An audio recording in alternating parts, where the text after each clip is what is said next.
السلام عليكم ومرحبا بكم معنا في فيلم جديد. فيلمنا اليوم سميتو كاشبيت. هاد الشاب عنده القدره يوقف الوقت وكيستغل هاد القدره باش يدير اي حاجه بغا بمعنى الكلمه. هذا هو بطلنا بين، شاب ظريف وزوين عنده 25 عام قدي تماما، شاب اللي بهاد المواصفات خاص يكون محبوب وعنده بزاف الصحاب، ولكن صاحبنا بين العكس تماما، والمميز فيه انه عنده واحد القدره يقدر يوقف بها الوقت وبطبيعه الحال كيستغلها لاقصى درجه ممكنه. نبداو قصه صاحبنا بين من الاول. كان واحد الشاب عادي جدا وكان مصاحب مع واحد تيتيزا، ولكن فكات معاه شهر هذا وديما كيتفكرها وكيتفكر النهار اللي تفارقات معاه فيه. كانت كتجبد ليه في ودنيه وكتعاير فيه وطالع عليها الدم، وواحد الوقيته بدات كتشير عليه باش ما كان تما بين بانت القدره ديالو ولا كلشي كيتحرك بشويه. من بعد ما فكات معاه سوزي بالزربه دبرات على صات جديد ونسات بين، وبين شافها معاه ومرض، وباش ما يبقاش يفكر فيها دخل يتعلم الرسم حيت كان كيبغيه من الصغر وكان كيعرف يرسم شويه، الشيء اللي عجب الاستاذ ديالو، وكان كيرسم بنادم بزاف. وفي الليل ما كيجيش الناس حيت غير كيغمض عينيه كتبان ليه سوزي، وكدوز الايام وبين على نفس الحال ما بغى يجيه نعاس، ما قدر ينسى سوزي، الشيء اللي خلاه يدخل في حاله اكتئاب وينعزل على الناس. وخونا ما فيه النفس واحد النهار صونا على سوزي وبقى يحاول يقنعها ترجع معاه، وبقى يطلب منها السماحه وباللي هو غلط وما عمره باقي يعاود. سوزي دفعت عليه كبير وصدماته،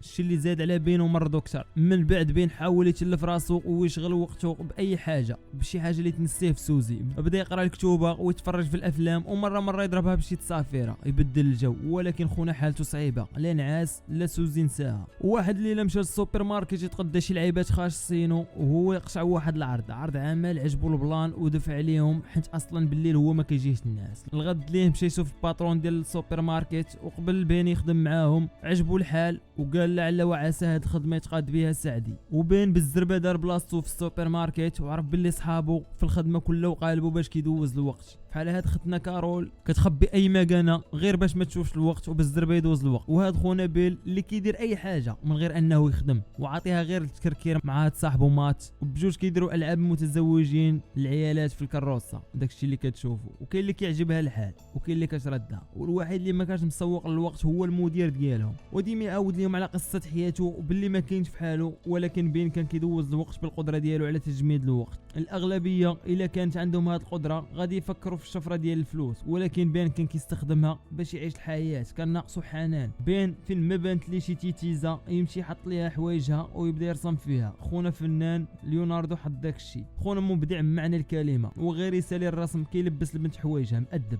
ويطلق الوقت يرجع لبلاصتو. هكا كانت حياه بيل، حياة واخا ماشي هي هذيك، ولكن قدر يتخلص من الاكتئاب اللي كان فيه وقدر ينسى سوزي اللي كتدافع عليه كبير. واليوم جا عند بين صاحبو شون اللي عشيره من الصغر. هاد شون العكس ديال بين تماما، زهواني وعزيز عليه النشاط والتيتيز وديما الفيجطه. واحد الليله بين تلاقى بشارون في غرفه تغيير الملابس، وهاد ختنا كانت عاجبه بين ولكن ما قادرش يصارحها. شارون ضاقت من الساندويتش ديال بين وبقات عامره من وجهها شويه، ما عرفاش تمسحها ولكن بطلنا مسحها ليها. بين تما طاع على راسو فيها وهي غاده بقى حاضيها وساهي حتى خرجت وسدات الباب. من بعد مشى يخدم، خرج ليه ماتو بيل من وسط بابي جينيك وقال ليه مات غادي يخرج مع شارون. الشيء اللي قلق بين بزاف، وقال مالك زهري هكا ديما معايا من صغري، مالك ديما مكوز ليا. وتفكر ايامات الصغر كانت كتعجبو واحد البنت بزاف، كانت زوينه وهي القرايه ديال القسم، كلشي عاجبه. وواحد النهار تهرسات من يدها وكلشي مشى يخلي ليها سوفونير وشكل ما على القبض. حتى بين كان باغي يكتب ليها شي حاجه ولكن ما كانش قاد حيت هو خواف. من بعد صحات وحيدات القبص وتصدمات باللي الشعر طوال بزاف في بلاصه الهرسه، ولاو صحابها كيضحكوا عليها وضرها الحال بزاف وبدات كتبكي. هنا جا بين وبقى كيواسي فيها وقال ليها انا ديما معاك. ومن هنا ولاو صحاب وحباب. وواحد النهار البنت قالت لبين اش بان ليك نضربوها بشي خرجه هاد الويكاند. بين بغى في البلاصه وبقى كيتسنى لحد باش يخرجوا وطاير من الفرحه وكيفكر انه غادي يبوس البنت اللي كيبغي. جا الحد بين مشى بكري كيتسناها في البلاصه اللي اتفقوا عليها، والنهار كامل هو كيتسنى ولكن ما جاتش. ضرو خاطرو بزاف، والغد ليه في المدرسه عرف باللي البنت اللي عاجباه تحولات وما غاديش يبقى يشوفها. هنا عرف راسو منحوس وجاه اكتئاب. وهنا كنشوفوا المدير ديال السوبر ماركت كيقول للخدامه باللي اليوم عندهم واحد الماتش ديال الكره ضد شي ناس، واخا حتى واحد ما حامل يلعب بصح منهم غادي يلعبوا. في الماتش كانوا زرقين كون غير ما لعبوش، حتى واحد ما مسوق اللعب، خسروا ب 26-0. ملي بين طلع ليه الدم جمد الوقت وخرج غرفه تغيير الملابس ومشى يستراح شويه، ولكن واحد من اللي في الغرفه تحرك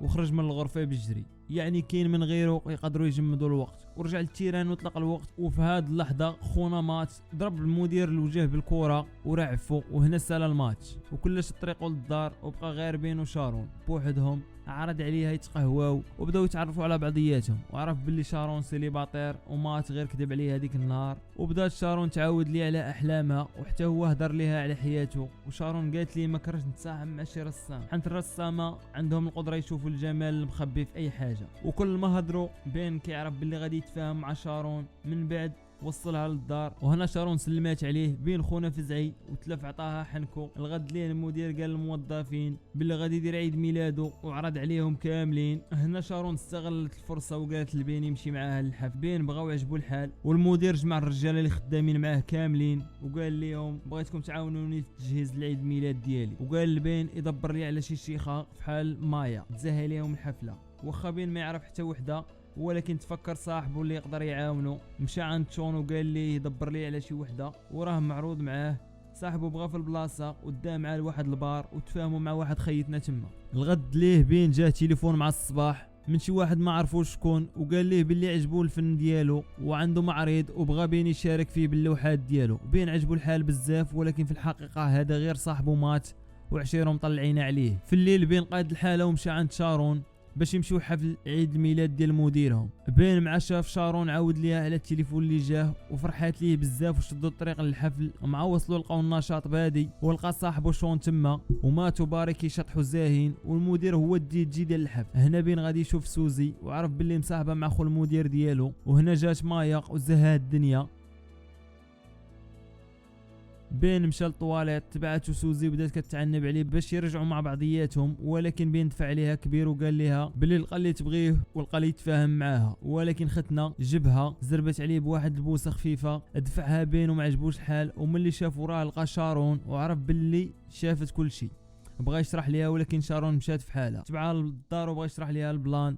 شارون كانت كاعيه وبقات كتغوت عليه. بين كعا ومشى في حاله، ورجعت حياته كفس من اللي كانت، اكتئاب ووحده بسبب شارون. والحاجه اللي بقى منشطه هي المكالمه اللي كانت جاته من معرض الرسم. وهنا بين مشى للمعرض، حنت اليوم هو النهار اللي حدوا ليه ودا معاه احسن اللوحات اللي رسم في حياته. وهنا صدموا مول المعرض باللي حتى واحد ما صونا ليه. بين هنا عرف باللي صيدوه، ولكن مول المعرض ضرب واحد طلع على اللوحات ديال بين وعجبوه، وقال لبين صافي حطهم في المعرض. من بعد شي ايامات شارون جاتها انفيتاسيون للمعرض باش تحضر المعرض لوحات بين. واخا مقلقه منه دارت صواب ومشات. مع وصلت صدمات حنت كاع اللوحات اللي تما مرسومه فيهم هي، حنت بين ما بقاش كيشوف شي وحده من غيرها.